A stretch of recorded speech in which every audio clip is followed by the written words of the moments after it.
ನಮಸ್ಕಾರ. Big boss ನೋಡ್ತಾ ಇದ್ದೀರಾ, ಏನ್ ಹೇಳ್ತೀರಿ ಸರ್? ನೋಡ್ತಾ ಇದ್ದೀವಿ. ನಾವು ಇದೇ ಗ್ರಾಮದವರು.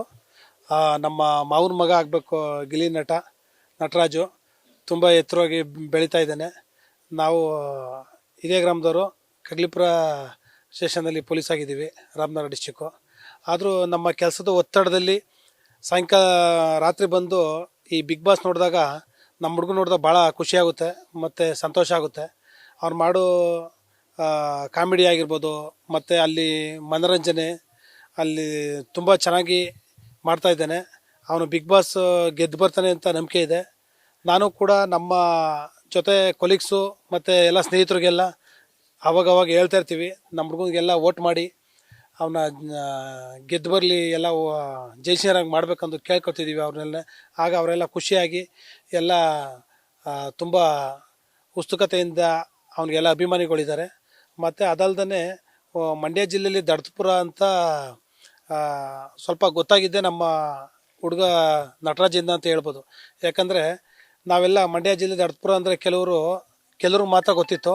ಆದರೆ ಈ ಮಂಡ್ಯ ಜಿಲ್ಲೆ ಮಳವಳ್ಳಿ ತಾಲೂಕಲ್ಲಿ ದಡ್ತಪುರ ಅನ್ನೋದು ನಮ್ಮ ಗಿಲ್ಲಿ ನಮ್ಮ ಹುಡುಗ ನಟರಾಜ್ನಿಂದ ಇಡೀ ಕರ್ನಾಟಕ, ಇಡೀ ದೇಶಾದ್ಯಂತ ಹಲವಾರು ಗ್ರಾಮೀಣ ಭಾಗದವ್ರಿಗೆ ಮತ್ತು ಈ ಸಿಟಿಗಳಲ್ಲಿ ವಾಸ ಮಾಡೋರಿಗೆಲ್ಲ ದಡ್ತಪುರ ಎಲ್ಲಿ ಅಂತ ಗೊತ್ತಾಗಿದೆ. ಇನ್ನೂ ಚೆನ್ನಾಗಿ ಆಡಲಿ. ಇನ್ನೊಂದು ತಿಂಗಳು ಹತ್ತತ್ರ ಇರ್ಬೋದು ಬಿಗ್ ಬಾಸ್ ಮುಗಿಯೋ ಅಂತ. ಅವನು ಕಪ್ಪೆತ್ಕೊಂಡು ಗೆದ್ದು ಬರ್ತಾನೆ ಅಂತ ನಾನು ಭಾವಿಸ್ತೀನಿ. ಇಲ್ಲಿ ಹೇಗಿರ್ತಿದ್ರು ಸರ್, ನೀವು ಹತ್ರದಿಂದ ನೋಡಿದ್ದೀರಾ ಊರಿನಲ್ಲಿ? ನಮಗಿಂತ ಅವರೆಲ್ಲ ಚಿಕ್ಕವರು. ಅವರು ಐ ಟಿ ಐ ಮಾಡ್ಕೊಂಡು, ಅವಾಗೆಲ್ಲ ನಾವು ಐ ಟಿ ಐ ಮಾಡಿದ್ದು ಅದೇ ಕಾಲೇಜಲ್ಲಿ. ಅವನು ಕೂಡ ಐ ಟಿ ಐ ಮಾಡ್ಕೊಂಡು ಬೆಂಗಳೂರಿಗೆ ಹೋಗಿ ಎಲ್ಲೋ ಒಂದು ಕಡೆ ರೂಮ್ ಮಾಡ್ಕೊಂಡು ಜೀವನ ಮಾಡ್ಕೊಂಡು ತುಂಬ ಅವನಿಗೆ ಅವಾಗಿಂದ ಒಂದು ಕಲೆ ಇತ್ತು. ಆ ಕಲೆ ತುಂಬ ಅವನ್ನ ಕೈ ಹಿಡೀತು. ಎಲ್ಲೋ ಹೊರಗಡೆ ಹೋಗೋದು ಅದು ಒಂದು ಅಭಿನಯ ಮಾಡ್ಕೊಂಡು ತುಂಬ ಮುಂದಕ್ಕೆ ಬೆಳೆದು ಬಂದವನೇ. ಇಲ್ಲೂ ಇದೇ ರೀತಿ ಕಾಮಿಡಿ ಮಾಡುವಂಥದ್ದು ಊರಿಗೆ ಬಂದಾಗ ಆ ಥರ ಮಾಡ್ತಾರೆ ಸರ್? ಅವಾಗವಾಗ ಎಲ್ಲ ಸೇರಿ ಜೊತೆಲಿ ಮಾಡ್ತಾನೆ. ಈಗ ಇತ್ತೀಚೆಗೆ ನಮ್ಮ ಬಂಡೂರು ಸಾರ್ವಜನಿಕ ಪ್ರೌಢಶಾಲೆ ಗುರುಗಳದ್ದು ಒಂದು ಗುರುವಂದನ ಕಾರ್ಯಕ್ರಮ ಇತ್ತು.